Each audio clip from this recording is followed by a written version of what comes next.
Hey YouTubers, X Factor here. Welcome to my first SimCity walkthrough.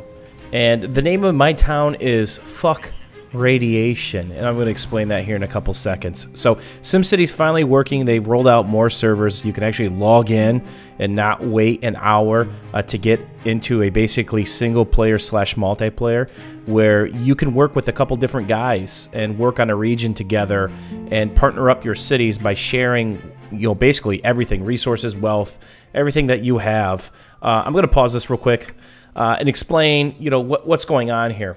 First, this is about 2 days in the making, and let's get back to why this is called Fuck Radiation. There are natural disasters in this game, including something called Godzilla. Godzilla blessed my town, which I had a nuclear reactor. He used said nuclear reactor as a toilet bowl, shit in it, and it caused half of my city, let's say this is the old city, half of my city to brown out. Well, why is that a big deal? Well, if you go to this panel, this is your radiation map. This whole side of the map was glowing red like Rudolph's nose. What does that mean? You can't build on it. People that travel through it get sick. They clog up your hospitals. Crime rate goes through the roof. Traffic goes through the roof because half your city's gone. And it was my industrial part, my commercial part, actually industrial part. So all the residentials just bogged down the city trying to get out. So what happens is you have to balance your budget. Residential, commercial income, you could tax things in different brackets and spend power, health, police service. So I was spending like $12,000 an hour in police, $20,000 an hour in health. In the whole, see, I've got 6,400 positive. In the whole, 15 grand because I had like 3 million in the bank, and that still didn't matter. I thought the radiation would dissipate, maybe not as slow as Chernobyl style over in the Eastern Bloc. It didn't dissipate. After 4 years of gameplay, you can speed up the gameplay here by hitting these different speeds.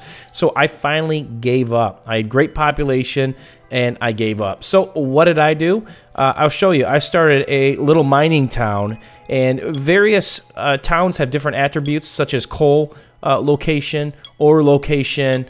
Water is a big one. And that's another knock on my last city is the availability to water was next to none. So this is water. You could put in these water pumps which power the water needs of the city, and I had basically this.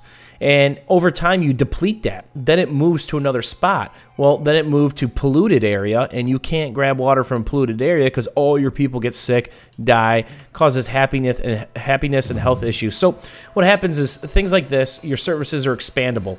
You can add on and turn off, and you see this little meter down here on the right that I'm kind of highlighting. I've got plus 91 extra gallons an hour of excess. So I can sell that to other cities in my little list that need help. We're going to bounce out to this. This is a regional view. These are other guys that I'm playing with on this server right now. A couple of the guys from the U-Rock group. And we're doing okay. We just started this map literally 2 days ago. And it's important to balance everything. That's why I like this game a lot, because it lets me rewind. I'm a business person. I like to think. That's how I make my money in the real life, is using my brain, or lack thereof at times. And this allows me to kind of play engineer. And you could toggle all these different things like happiness map. You have to keep track of all this. Land value map. What dictates land value? How many services do you have by you? Do you have good school systems? Do they reach all the areas? And, you know, happy areas, they expand, which is what you want because you want these population densities. So what happens is all these green bars are good for me. So literally what happens is over time, we'll hit play here. Over time, these areas will build up if they're happy. And you have to balance this commercial and residential out evenly. Now, here's the problem I face today. I don't have enough workers. Higher density roads, such as this one here, allow for larger buildings over time. All right? Lower density roads, I don't really have any hiding around, only allow for certain size buildings, right? So you're limiting your commercial industrial growth. So I've got these ore plants going, which are kind of the bane of my wealth. And here's what happens.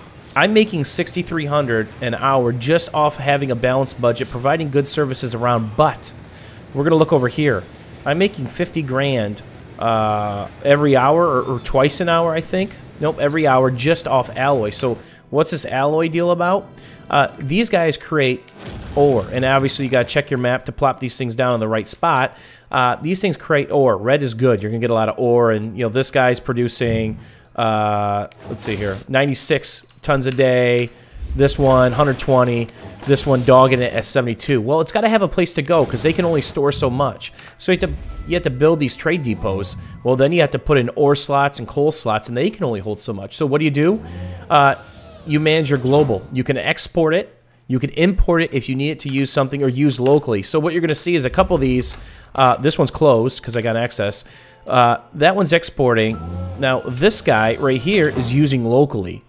All right, I've got a coal plant right over here, which is going to be pushing, it's hiding over here someplace, which is pushing my smelting factory. Now, why would I want to smelt? Cash money, yo. Simply cash money. And we're going to go over here and take a look. So when I export just raw ore, it's basically 6K per 10 tons. But when I export the alloy, it's 30K per 10 tons. So, no, that's metal. Metal's 30K, which I'm making that as well. Here's the alloy, sorry. It's hard to keep this track. 50K, 48K per 10 tons. And I'm just cranking that stuff out. So I learned my lesson. I am going solar power. So if a meteor strike, aliens come down, the zombie apocalypse happens, what's the worst thing that happens? I have to rebuild my solar power plant, and that's it. So I've got some problems in this city, but they're good problems. You can balance your health care. You can add on all these different services as you need. There's so much balancing. So, you know, if you like juggling stuff, I got a lot of firefighters here, kind of missing some over here, and you can place these things. I've got a lot of juggling to do right now. One of the biggest one is managing your population. That's a doozy. And you do so by building up various services such as bus stops and streetcars, and I've got quite a bit of those, a lot of those. And you also have to put bus stops everywhere, because if your streets start bottling up, then the police can't get around. You can have 18 million police, but if they're bottled up, they can't get to the crime. Same thing with the fires. I had a pretty nasty fire that was a single fire. It caught the whole block on fire because the firefighters were stuck in traffic. Instead of these being green and free-flowing, they were red, and people were angry and pissed off. And even now, you know, I've got a 60-minute wait for my bus with 970 riders a day, and it's the middle of night, so that'll be 4,000 riders in the morning. And there you see some expansion going on. So what do I need to do? I literally need to rebalance these roads, and I need more police apparently. I need to rebalance these roads, and I need to make more roads that are this size, because these allow more traffic. They allow for bigger density, and that's what I need to do. And you guys are seeing me kind of rolling the cash right here. More came in. So this is my first walk through my city. Welcome to Fuck Radiation. And, you know, I've learned a lot with this. There's a lot of trial and error. There is a sandbox mode where you have unlimited money, no natural disasters, so Godzilla won't use your nuke plant as a shitter. And more importantly, you have to have education to balance out high-income jobs and a nuke power plant. If you don't have high educated jobs, your nuke plant's going to melt down anyway, and you're going to be dropped back to the Stone Age like I was. Hopefully you guys enjoyed this quick walkthrough of Fuck Radiation, and let me know if you guys want to see more of this. I'm still going to be playing a shit ton of Battlefield 3 and potentially another beta, another first-person shooter beta out there coming to the page soon. But I don't mind posting or live streaming some of this, more of a laid-back thing, where I can actually chat with you guys and play at the same time. Thanks again, YouTube, and I'm making that money, yo.